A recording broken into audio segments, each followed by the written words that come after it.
sekali.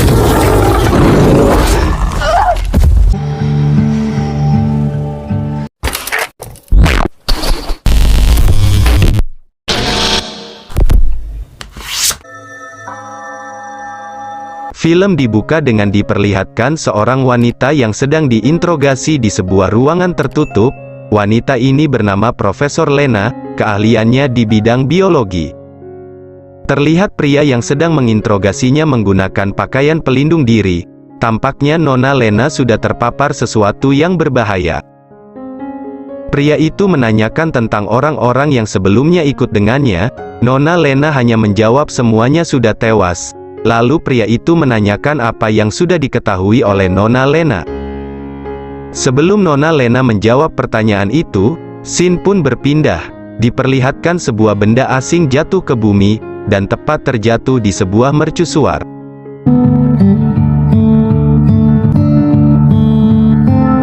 Kembali ke masa lalu, Nona Lena yang seorang profesor sedang mengajar di salah satu perguruan tinggi. Setelah selesai, Nona Lena bergegas pergi ke rumah.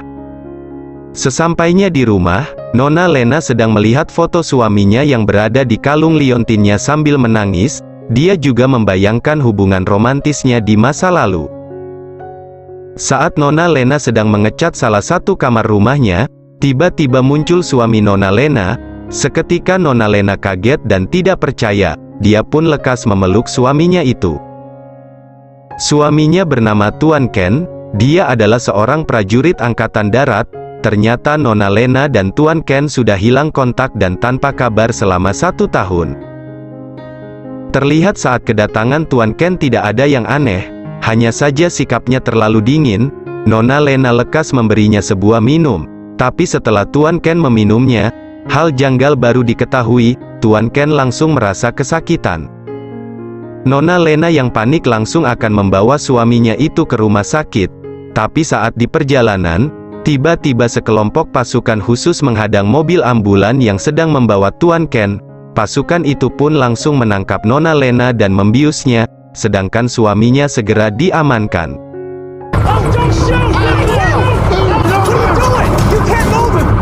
Saat Nona Lena tersadar, dia sudah berada di ruangan khusus.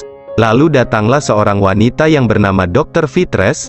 Mereka pun berbicara. Dr. Fitres menanyakan segala hal tentang Tuan Ken.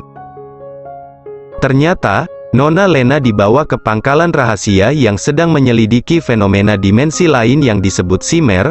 Sejak kemunculannya 3 tahun lalu, orang-orang terpilih sudah diutus memasuki Simer. Namun sudah beberapa orang yang diutus tidak pernah kembali lagi. Dan ternyata, salah satu orang yang diutus dan yang bisa kembali hanya 1 orang, yaitu Tuan Ken. Malam harinya, saat Nona Lena sedang menyendiri, lalu didatangi seorang wanita untuk mengajaknya bergabung dengan timnya yang sedang berkumpul. Mereka pun berkenalan. Pertama ada Nona Anya, Nona Cesi, dan Nona Josie. Ternyata, mereka bertiga adalah orang terpilih yang akan masuk ke Simer. Latar belakang mereka adalah ilmuwan. Di sini juga diketahui, Dr. Fitres juga akan ikut ekspedisi dan menjadi ketua tim. Keesokan harinya, Nona Lena menemui Dr. Fitres, dan menanyakan tujuan masuk ke The Simer. Dr. Fitres pun menjawab, kalau fenomena ini harus segera dihentikan. Kalau tidak segera dihentikan, Simer semakin meluas. Target yang dituju pun langsung ke intinya yang berada di pesisir dan berada di mercusuar. Mendengar hal itu, Nona Lena mengajukan diri untuk ikut ke dalam The Simer.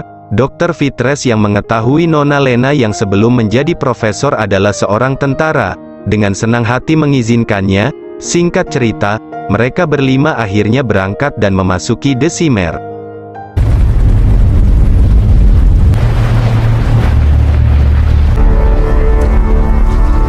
Setelah beberapa hari di dalam The Simer, kejanggalan pun mulai terlihat. Bunga-bunga dengan jenis yang sama telah bermutasi.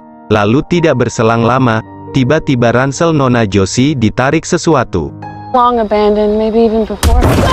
Nona Lena lekas menolong Nona Josie, dan ternyata yang menarik ransel Nona Josie adalah seekor aligator. Aligator itu pun akan menyerang mereka kembali. Tapi untungnya, Nona Lena yang jago tembak dapat melumpuhkan aligator itu sampai tewas. Nona Lena lekas melihat aligator itu, dan ternyata, aligator itu juga sudah bermutasi, terlihat gigi-giginya tambah banyak dan tumbuh di sekitar mulut bagian dalam. Crossbreed between different species.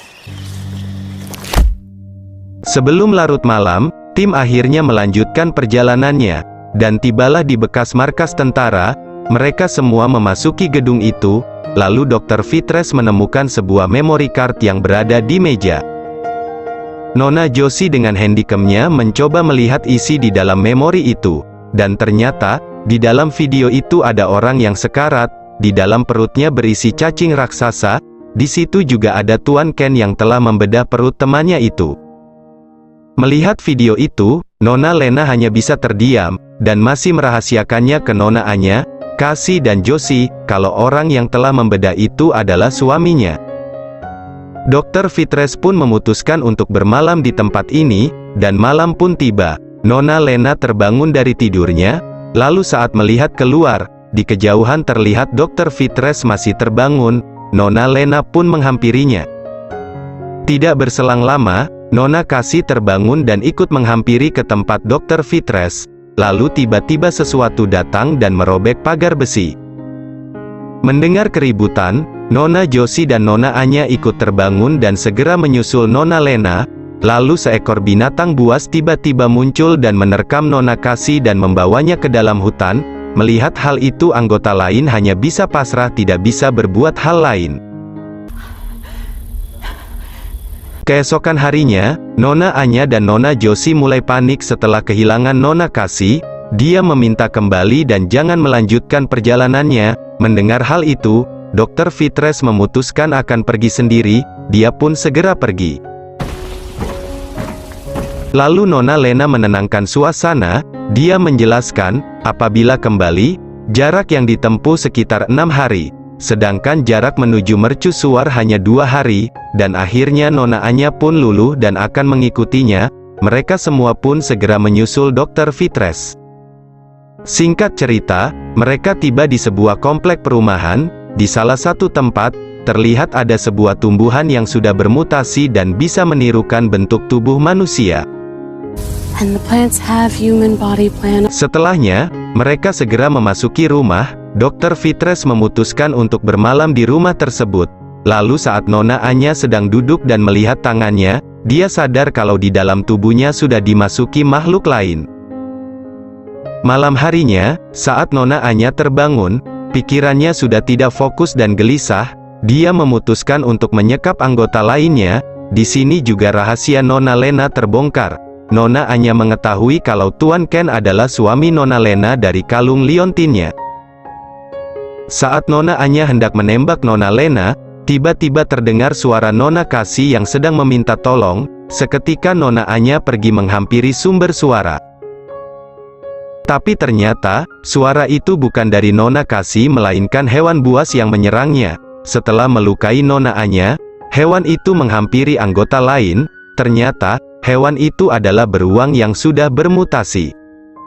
Saat beruang itu akan menyerang Nona Josie, ternyata Nona Anya masih hidup dan segera menembak beruang itu. Nona Anya diserang balik dan membuatnya tewas. Lalu saat beruang itu akan menyerang Nona Lena, kali ini Nona Josie yang menembaknya, dan akhirnya, beruang itu pun tewas.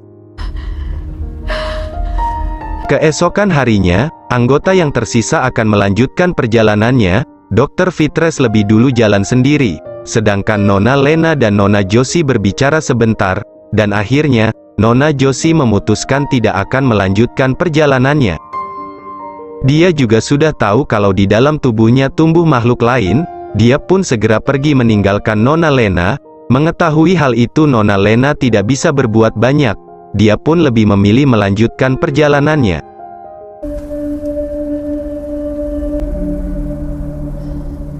Singkat cerita, Nona Lena tiba di pesisir. Dia pun segera pergi menuju mercusuar. Sesampainya di dalam, di sana ada tengkorak manusia dan sebuah kamera. Nona Lena pun langsung melihat rekaman itu.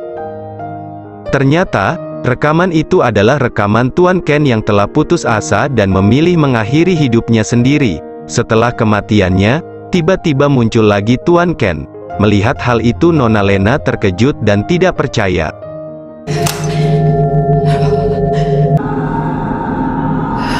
Setelahnya Nona Lena pergi ke ruangan bawah tanah. Di sana ada Dr. Fitres yang sedang terdiam. Lalu tiba-tiba Dr. Fitres berubah menjadi makhluk aneh. Lalu makhluk itu pun memindai DNA Nona Lena dan berubah menyerupai dirinya. Lalu Nona Lena mencoba menembak makhluk itu, tapi terlihat makhluk itu kebal terhadap tembakan. Nona Lena segera pergi kembali ke atas. Saat tiba di atas, ternyata makhluk itu sudah ada di sana. Nona Lena mencoba menyerang makhluk itu, tapi ternyata, makhluk itu selalu meniru gerakan Nona Lena, sehingga dia kesusahan untuk melumpuhkannya. Dan di satu momen, Nona Lena melihat ada sebuah granat, lalu dia mencoba mengambilnya dengan diikuti oleh makhluk itu. Lalu setelah granat itu berada di tangan makhluk itu, Nona Lena segera melepaskan pelatuknya dan segera pergi. Granat itu pun meledak dan membuat makhluk itu terbakar. Api yang berada di dirinya merembet kemana-mana sampai ke pusatnya, dan akhirnya Deceimer pun mulai hilang dan kembali normal. Nona Lena pun berhasil memusnahkan Deceimer.